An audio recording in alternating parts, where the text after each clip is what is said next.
Hi, I'm Steve of Steve Selman Photography. Welcome to my channel. In this channel, we'll talk about the gear I use to create, we'll do shoot breakdowns, and we'll also interview like-minded creators. So join me in this journey. Let's get it.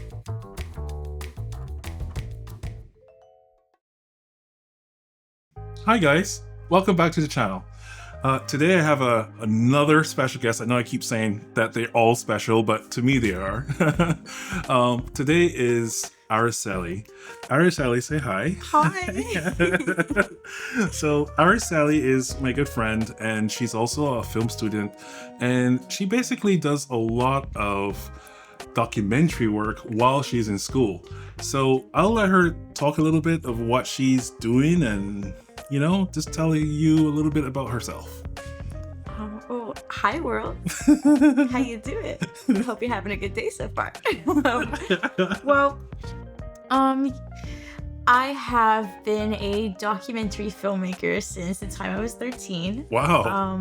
I've always been really interested in storytelling, and I actually wanted to be an actress first, but around the time of high school, when applying to, high schools, I chose between the two, and at the time I felt more passionate about filmmaking and that medium of storytelling, and I feel as though with filmmaking you can incorporate a bunch of different mediums, whether that's painting, art, music, you know, like all of that, even writing, so I went along with it. Wow. And I've loved it ever since. I joined this amazing program called Downtown Community Television Center, or DCTV, around the time I was 13 as well. Okay. And they're primarily like a documentary filmmaking house. So I learned a lot. I learned a lot about social justice and making movies from a social justice lens.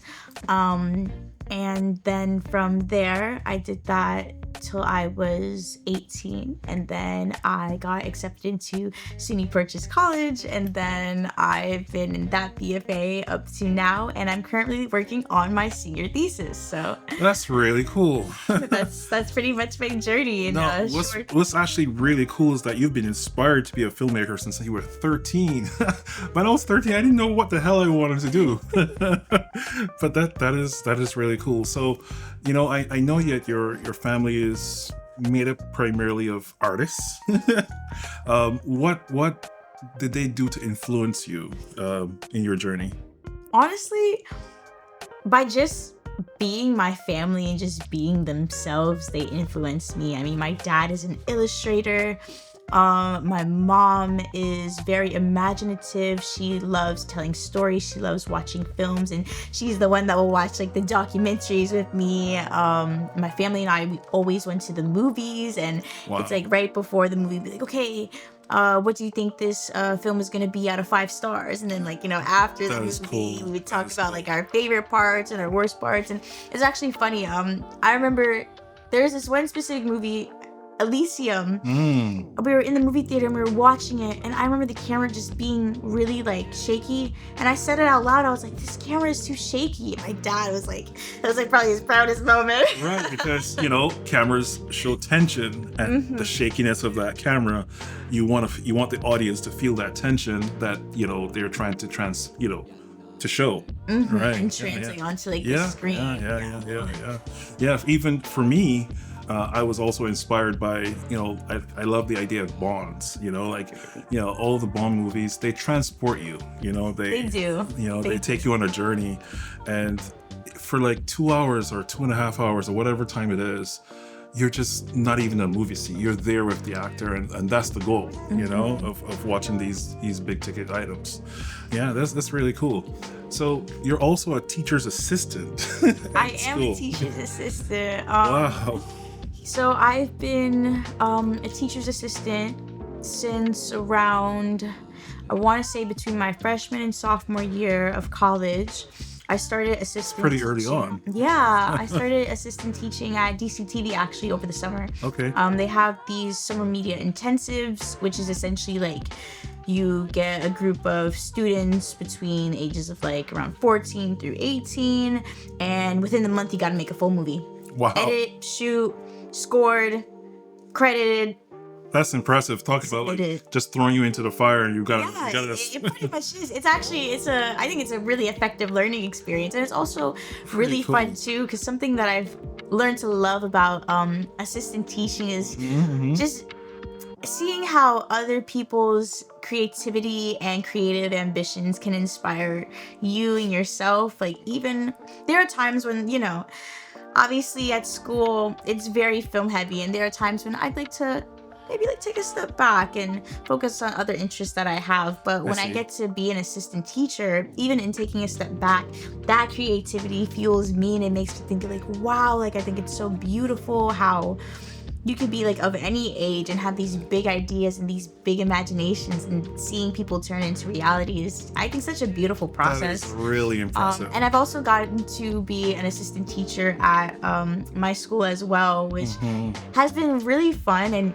besides the dynamic of just like seeing how students' creativity can inspire yourself, also getting to see my teacher's aspect of you know, like teaching and educating, because when you're a teacher, it's definitely very different than being a student. You know, having to set up like the curriculum, trying to figure out which methods of teaching are most effective, being able to learn like, okay, like this isn't working, I need to take a step back, and then making those like connections with your students. I think they all play a role. And being an assistant teacher, I've also been able to like get closer to like people I consider like my mentors and my teachers, and it's like, wow, that's really awesome. Like, because so I'm sure that you being a TA is helping you with the business aspect of this whole field. Of course. Yeah. No, because you're learning all of these things that you need to apply to your craft when you get to that age, right? Oh my goodness, I have to write a contract, or I have to deal with employees. Contracts and employees. That's definitely the business side of it is very important. Very, very important. Yes. I remember I made a music video and I didn't make like any contracts, and then it later came to bite me in the butt, which it was unfortunate, but it was a really good learning experience. And it also tells you like who are people that you want to work with and who are people that you'd rather not. Exactly. Yeah, no, school is there to definitely teach you the language of how to proceed in life, but also to help mold you of what direction you want to go. So which leads me to my next question. What direction in filmmaking do you want to go? That's such a good question. You know, when I think about the direction I want to go, I can't even pinpoint it down to one, honestly, because there are so many aspects and outlets that interest me. I love directing. When I'm really passionate about a project, directing comes easy to me. Like, I know what I want, I know how to get it. I love cinematography. I love being a director of photography. One of my friends, he's on Broadway now, which I think is amazing. He came to me with a script idea, and then I was able to help translate like the words into visuals, and then ask him like, hey, do you like this? Do you not like this? And then seeing where I should adjust or how to capture like that vision. I think it's such like a beautiful process, both of like the artists and then the directors. I really enjoy sound mixing, like creating those soundscapes, and sort of like learning how audio can transport people into like a different world. I think is really like cool as well. I love it all, and I love documentary filmmaking. I love that documentary. That's really cool. Like leads you to different avenues and different adventures. So yeah, because I was even remembering from Dune, right, the first movie, and they had to come up with a sound for the helicopter, the orthocopter that they use, and they literally used a purring cat. Love that, but you see, at a different pitch, cool. You know, like you could do, like you could just walk on the ground or like sneeze, and you just add a few effects. The creativity is just through the roof, you know. So, how does college help mold you as a filmmaker? Because, most people are like, I am self-taught. I pretty much watch a whole bunch of YouTube, and then I think, okay, well, it's fine. I think I have all the tools I need. How does school differ for you in this regard? Also, you have really good questions. I'm like, oh my gosh. It's like, just yesterday I was the one interviewing, and now I'm like the interviewer, and I'm like, whoa.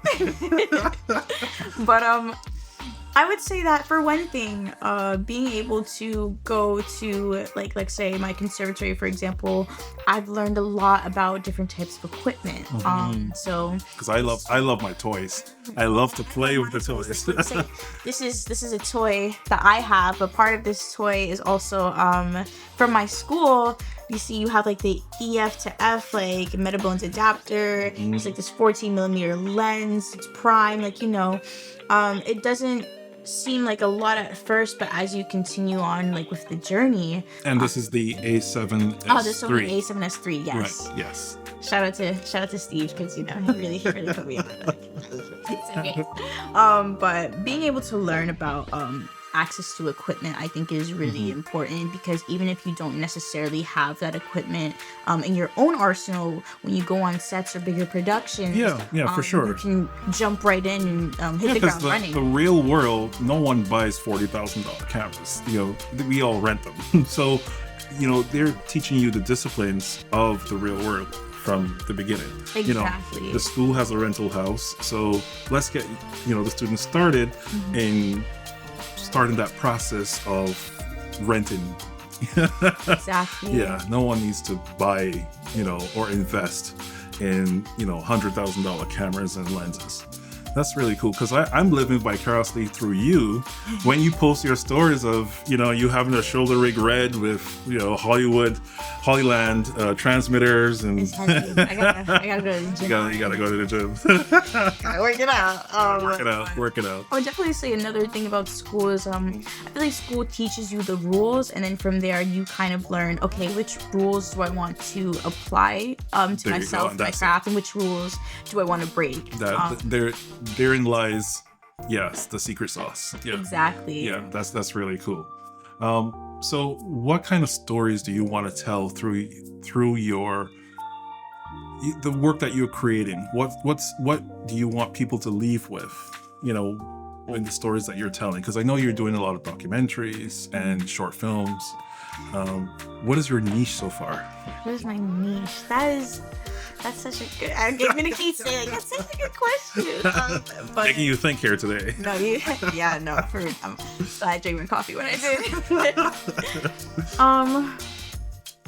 Well, I'm a documentary filmmaker through and through. That's like definitely one thing about me that I don't think will ever really change. I love hearing about these like real stories, and it's not even just that the real stories, but even within the real stories, sometimes something like completely out of left field might happen and lead to something completely different. And in my mind, when I hear these stories, I'm just like, I can't believe that actually happened.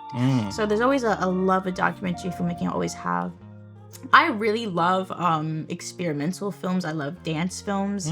I think dance mixed with film can create like such beautiful content. It can. And that's something that I'm definitely like wanting to apply more in my own just like craft and practice. I love telling stories about let's say like in mental health and like coming of age stories, because I feel as though some of those topics, your own story too. Yeah, like some of those things aren't often talked about, or sometimes, I think it's really important that as viewers, as an audience, we can learn from these stories. We can hear these stories and think to ourselves like, I've gone through something similar, and have a bit more empathy. I always say that I think a personal story is a universal story, and I still think that reigns to be true.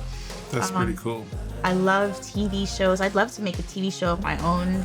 So your goal is literally to get a Netflix documentary, get an Emmy for it. Well, I do have a documentary on HBO, and that actually helped a lot with school, and definitely like just yeah, that helped a lot with school. I'd love to be able to. I mean, honestly, like the idea of having like my work on like streaming platforms or just like out there in the world is it's crazy to me. Like in some ways, I feel like I can't quite To picture. get the story from your head onto a screen where millions of people are enjoying it, that's euphoric. It's a process. It's a process, and it still feels like a dream. Though I know that I feel as though like I have learned enough to be able to reach that dream. It still feels like a dream, and a dream that I'd love to achieve.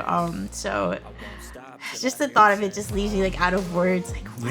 Yeah. So we've also shot, we've created music videos together.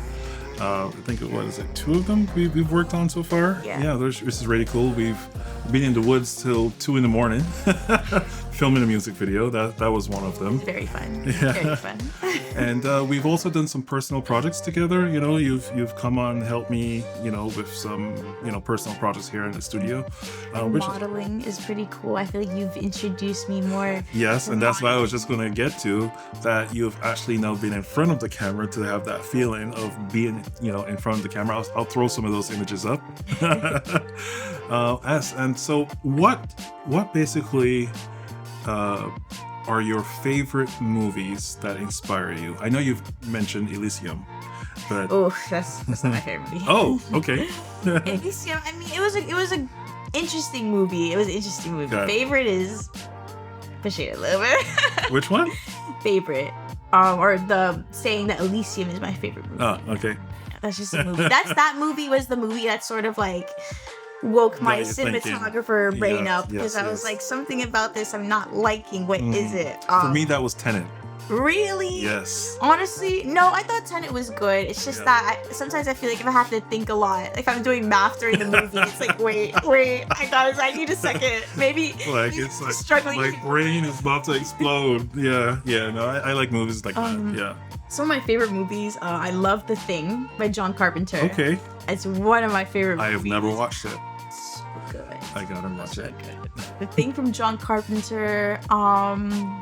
I really enjoy Love Actually. It's a Christmas movie, but Yeah. I uphold the tradition with my family where like every Christmas Oh, Eve that's we pretty watch cool. Love Actually. Yeah. I love Love Actually just because of multiple reasons, but mainly because the storylines and how they all interconnect. Similar with like Magnolia by Paul Yes. Thomas Anderson. I like Yes. how there are different stories that all somehow like interconnect. I think those are really cool. The Secret Life of Walter Mitty is another really Yes. good film that I enjoy a lot. I love horror movies, so like The Conjuring, Smile, Annabelle. I still think that It. Blair Witch Project is probably The one. Blair Witch Project is It's the amazing. best scary movies. It's like the Blair Witch Project It's is actually great. scary. It's not just gore. Because it's like it has that documentary-esque element while Yes. still being Like like the a shaky camera, like we just talked about. real, but it's like, wait, is this real? And then whenever they have like, this is based off a true story, it's like, oh damn, like that's not okay. He's telling me this could actually happen to me. Like, that's so funny. Well, today we've had Aracelie into the studio, and I thank her so much for coming by. Of course, thank you for inviting me. This is so fun. Yeah, so I just want to remind everyone to like, subscribe, and share this video whenever possible, and hit the bell. All right, thank you so much. Bye. Bye.